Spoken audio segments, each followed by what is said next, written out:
Apa yang terjadi berikutnya setelah ini? Menurut hadis Nabi ya, kita lihat nanti bulan Ramadan masih dilarang nggak orang melaksanakan ibadah umroh? Kita lihat nanti. Kalau masih dilarang, lampu kuning dah tuh. Itu kuncinya. Lampu kuning. Kalau berkepanjangan larangan ini sampai ke musim haji, demi Allah itu lampu merah.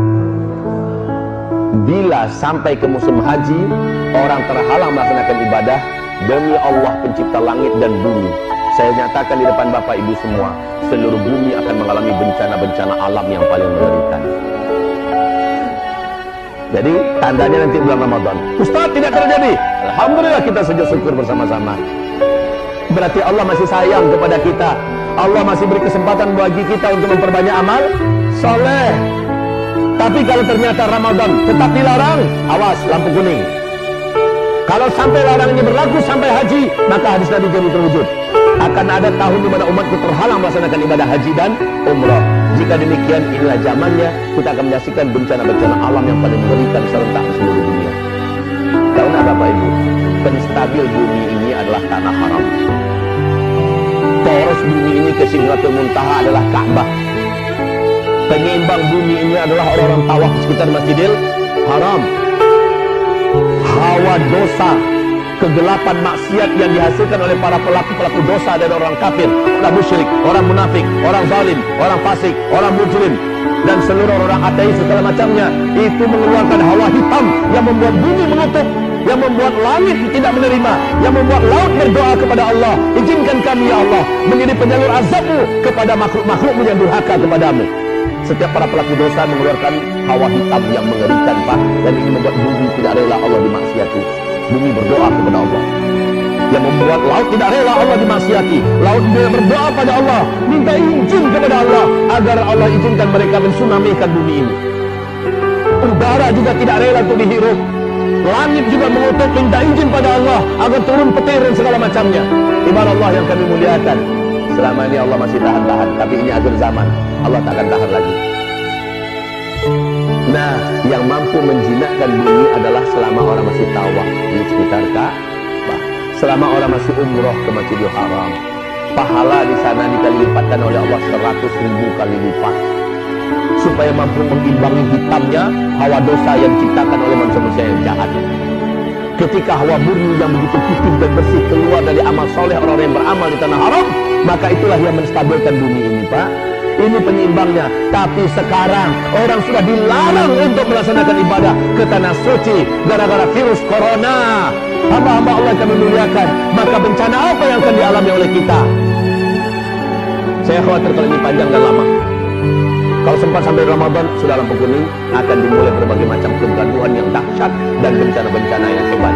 Dan kalau sampai musim haji selesai sudah, siap-siaplah kita bertemu dengan Allah dalam berbagai bencana besar yang akan terjadi.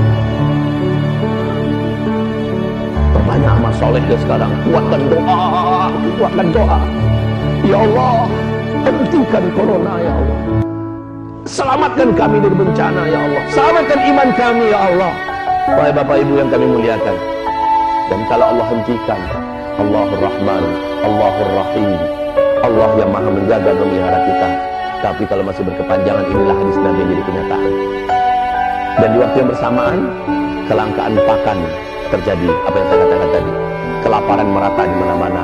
Orang akan jadi brutal dan membunuh demi makan minum.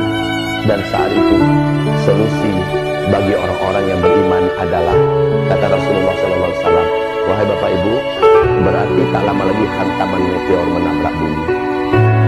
Dan ini menimbulkan dukhon, tanda besar kiamat yang pertama. Sebelum itu terjadi, kata Rasulullah SAW, akan ada petanda lagi. Bila penguasa Mekah Madinah, ketika mati seorang penguasa yang di Mekah Madinah, lalu 3 orang pangeran berebutan memperebutkan jabatan kekuasaan. Untuk sementara informasi bagi Bapak Ibu, 3 pangeran yang sangat berkuasa di Arab Saudi sekarang lagi perang dingin, menunggu Raja Salman meninggal, adalah Pangeran Mut'im bin Abdullah, anak kandungnya Raja Abdullah yang memimpin Arab Saudi sebelum ini. Yang kedua, anak kandungnya Raja Salman sekarang, Muhammad bin Salman. Dan yang ketiga adalah Khalid bin Talal, orang terkaya dan termasuk orang yang cukup kuat sekali di Arab Saudi, punya militer juga. Ini 3 orang ini siap-siap untuk saling berebutan kekuasaan. Ketika Raja Salman nanti tiada. Sekarang kondisi Raja Salman di usia 84 tahun sudah sangat lemah, penyakitan, tunggu mati. Kalau mati, 3 orangnya kita lihat. Kalau sempat mereka berkelahi, berebutan kekuasaan, maka apa yang digambarkan Nabi di akhir zaman terjadi di masa kita. Itu. Kemudian Rasulullah SAW mengatakan, bisa jadi coronanya berhenti, tapi gara-gara perang di kerajaan Arab Saudi, orang pun tetap dilarang masuk. Karena nggak ada jaminan keamanan. Dan negara-negara pun pasti melarang rakyatnya jangan berangkat, lagi perang di situ. Kan? Lagi perang internal, nggak boleh berangkat kalian.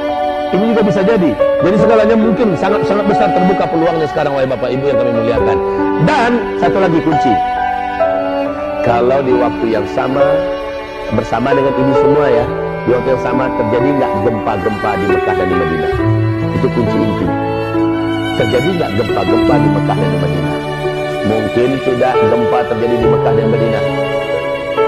Mungkin, kenapa? Bisa jawab? Jawabannya benar, Pak. Tapi kenapa? Bisa jawab tidak? Tak ada yang tawaf. Barakallahu fiik. Jawaban yang sangat benar. Ada lagi yang lain? Ada lagi yang lain? Jawabannya sudah sangat benar. Karena sudah tidak ada yang tawaf. Wah Ibu, kita waktu kecil sering main gasing kan? Kita sering main gasing. Itu Ibu tuh jawab. Malah Bapak nggak jawab. Oh, suka main gasing dulu. Iya, mainan kita waktu kecil-kecil dulu. Wahai Bapak Ibu, coba lihat gasing. Ketika dia berputar sangat kencang, ya, maka dia seimbang. Selama orang masih tawaf sekitar Ka'bah, bumi ini masih akan memberikan keseimbangannya. Karena untuk perputaran jalur bumi ini adalah energi raksasa yang dihasilkan dari orang-orang yang tawaf. Bumi ini akan terus berputar dengan tenang, stabil. Tapi ketika ini sudah semakin sedikit, apalagi nggak ada lagi yang tawaf sekitar Ka'bah, berbahaya untuk bumi ini, Bapak Ibu. Makin lemah putarannya, maka gasing semakin goncang. Paham? Gasing semakin bergetar. Makin melemah sebelum dia jatuh, dia akan semakin bergetar. Ini akan terjadi dengan bumi. Makanya saya katakan, kalau sampai berkepanjangan sampai haji selesai sudah, bencana-bencana besar akan terjadi di seluruh muka bumi ini. Ya Allah. Dan ini tidak disadari oleh pemerintahan kerajaan Arab Saudi. Maaf, di situ siapapun ustadz, ulama, kiai yang berani bicara tentang akhir zaman pasti ditangkap. Karena yang banyak kena itu Saudi. Ketika bicara akhir zaman yang paling banyak kena adalah